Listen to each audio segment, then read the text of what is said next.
Hello everyone, my name is Himanshu Paliwal and I welcome you all in this video lecture series. In this class, we are continuing the chapter What is Democracy and Why Democracy. Democracy के कुछ points थे जो हम पढ़ रहे थे, ठीक है, जिसमें हमने नेक्स्ट काफ़ी जो अलग अलग टाइप के रूल्स होते हैं उनको देखा था. आज हम बात करते हैं कि इन सब में सबसे अच्छा रूल कौन सा है. देखो, आप किसी एक पर्टिकुलर रूल को नहीं बोल सकते कि दैट इज़ द बेस्ट, क्योंकि कभी कभी जो डिक्टेटरशिप होती है वो भी अच्छी होती है और बहुत सी बार डेमोक्रेसी होती है वो भी अच्छी नहीं होती है. तो आप ऐसा बोल सकते हो that the rule according to the desire needs and idea of the people. जो लोगों के आइडिया पे या फिर डिज़ायर पे बेस होगा वो रूल सबसे अच्छा होगा. Rule considering public welfare it's main responsibility. वो रूल या फिर वो रूलर जो राजा के बारे में ना सोचकर, अपने आप के बारे में ना सोचकर, अपनी जो प्रजा है, जो पब्लिक है, उनके बारे में अगर सोचेगा तो वो रूल हमारे लिए क्या रहेगा, सबसे अच्छा रहेगा. ठीक है, तो आप किसी एक पर्टिकुलर रूल को नहीं बोल सकते कि अच्छा है, बाकी जिसमें लोग खुश हैं वो रूल सबसे अच्छा होगा. नेक्स्ट हम बात करते हैं कि डेमोक्रेसी की क्या क्या क्या बेनिफिट्स हो सकते हैं या फिर क्या क्या उसके ड्रॉबैक्स हैं. तो फर्स्ट है, it leads to the instability because leaders keep changing. मेरे पर्सनल ओपिनियन में ये सबसे बड़ा ड्रॉबैक है डेमोक्रेसी का, क्योंकि अगर आप इंडिया में भी देखते हो तो काफ़ी सारी पॉलिसीज़ ऐसी होती है.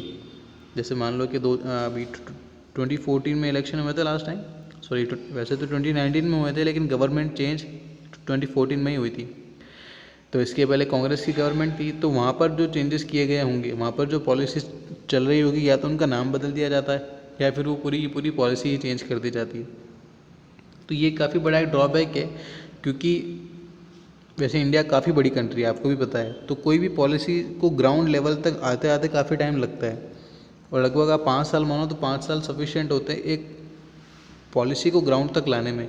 लेकिन ग्राउंड पे लाने के बाद उसको वर्क करने के लिए थोड़ा टाइम देना ज़रूरी है, लेकिन ऐसा हो नहीं पाता है. क्यों? क्योंकि अगर गवर्नमेंट चेंज हो जाती है तो ज़्यादातर जो पॉलिसीज़ होती हैं वो भी रिवोक कर दी जाती है या फिर चेंज कर दी जाती है.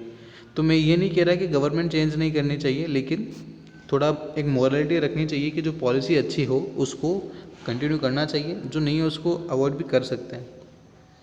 It's all about the political competition. आप ज़्यादातर चीज़ों में यही देखोगे कि पॉलिटिकल कंपटीशन है. इवन अगर अभी भी आप देखो तो काफ़ी सारे इश्यूज होते हैं, लेकिन कोई उन इशू पर सही से जवाब न देकर एक दूसरे को घेरने में लगा रहता है. ठीक है, और पावर प्ले का रोल रहता है इन सब में.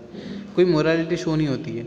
जैसे मैंने अभी आपको बताया कि आप भी अगर कोई डिबेट वगैरह देखोगे तो उसमें किसी पॉइंट पर स्ट्रेट आंसर आपको नहीं मिलेगा कि अगर ऐसा है तो क्यों है और नहीं है तो क्यों नहीं है. लेकिन आपको ऐसा बोला जाएगा कि जो इसकी प्रीवियस गवर्नमेंट थी उन्होंने कुछ फॉल बैक किए होंगे. तो कोई अकाउंटेबिलिटी लेने को तैयार नहीं होता है. ज़्यादातर जो है वो कंपटीशन में ही रहता है. Delay in process of decision making. ज़्यादातर जो इम्पोर्टेंट डिसीजन होते हैं वो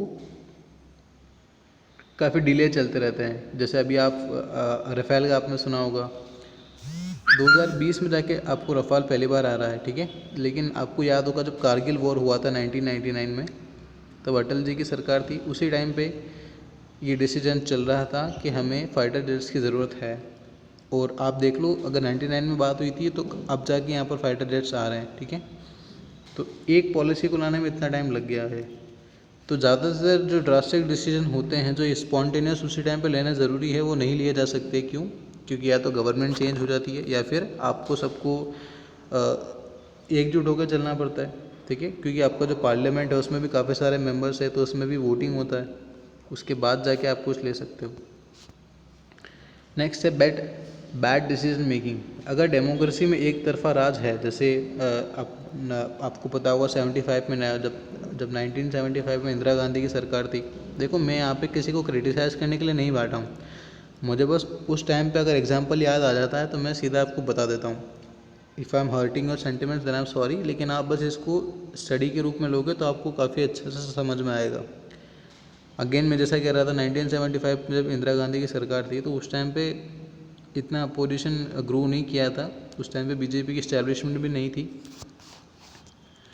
तो 1975 में क्या होता है, इंदिरा गांधी को लगता है कि उनकी जो गवर्नमेंट है वो फॉल बैक हो रही है, हो सकता है कि जो पब्लिक ओपिनियन है उनको अगेंस्ट जा रहा होता है। तो जैसे आपको याद होगा इमरजेंसी लगी थी 24 या 25 जून के आसपास, ठीक है। तो उसी के 6 महीने बाद इलेक्शन होने थे, लेकिन क्या होता है कि इंटरनल डिस्टर्बेंस का हवाला देते हुए इंदिरा गांधी जो है वो इंडिया में इमरजेंसी लगा देते हैं। तो आप ये देख सकते हो कि यहाँ पर मोनोपोली किसकी हो गई, इंदिरा गांधी की हो गई, क्योंकि वहाँ पे विपक्ष नाम की कोई चीज़ तो है नहीं, ठीक है।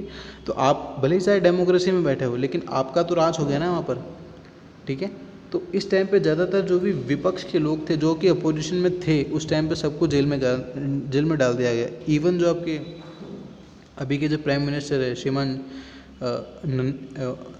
श्रीमान मोदी जी, उनको भी उस टाइम पे जेल में डाल दिया गया था फोर्सफुली, चाहे उनका कुछ कसूर हो या ना हो, ठीक है। नेक्स्ट है corruption as it is based on election campaigning. देखो, अगर इलेक्शन कंपटीशन होता है तो ज़्यादातर आपने देखा होगा कि करप्शन इसमें आ जाता है। क्यों? क्योंकि ज़्यादातर जो भी पॉलिटिशियंस होते हैं वो इलेक्शन के टाइम पे ही नज़र आते हैं, और इलेक्शन के टाइम पे काफ़ी सारा पैसा बहाया जाता है। अगेन मैं बोल रहा हूँ, सिर्फ एग्जांपल के लिए मैं आपको समझा रहा हूँ, आपके सेंटिमेंट्स हर्ट होते हैं तो उसका मैं कुछ नहीं कर पाऊँगा, सॉरी, ठीक है।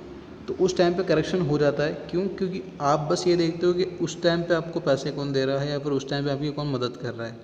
फॉर ए लॉन्ग टर्म या फिर लॉन्ग फ्यूचर में कौन आपकी हेल्प कर पाएगा या फिर कौन नहीं कर पाएगा, ये आप नहीं देख सकते। तो ये तो हो गई डेमोक्रेसी के अगेंस्ट बात, काफ़ी सारे पॉइंट्स हैं, तो आप ये मत सोच लेना कि मैं डेमोक्रेसी के अगेंस्ट हूँ। नेक्स्ट है डेमोक्रेसी की जो सपोर्ट में जो पॉइंट्स है वो कौन कौन से। फर्स्ट है अकाउंटेबिलिटी।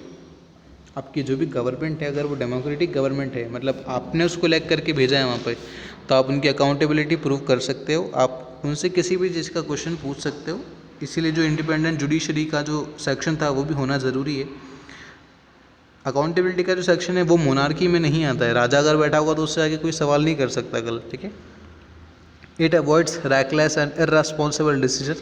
अगेन बोल रहा हूँ कि अगर जो आपकी डेमोक्रेसी है उसमें अपोजिशन का भी काफ़ी अच्छा रोल रहता है। अपोजिशन अगर आपका स्ट्रांग है तो आप कोई ऐसा डिसीजन नहीं ले पाओगे जो इररेस्पॉन्सिबल हो, जो किसी को हर्ट कर सकता हो।